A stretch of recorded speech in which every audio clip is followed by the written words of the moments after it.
everyone, I'm Miss Christina and I wanted to tell you about our exciting jazz and choreography workshop that we are offering this summer.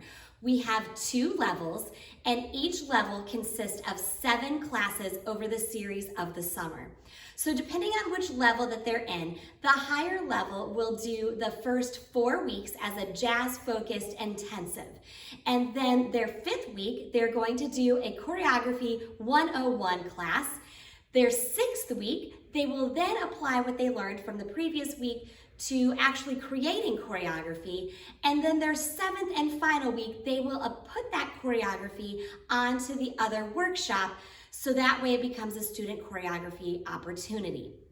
For the lower level, they will begin doing the series of 6 workshops that will have jazz warm-ups across the floor, all jazz-focused elements throughout the class.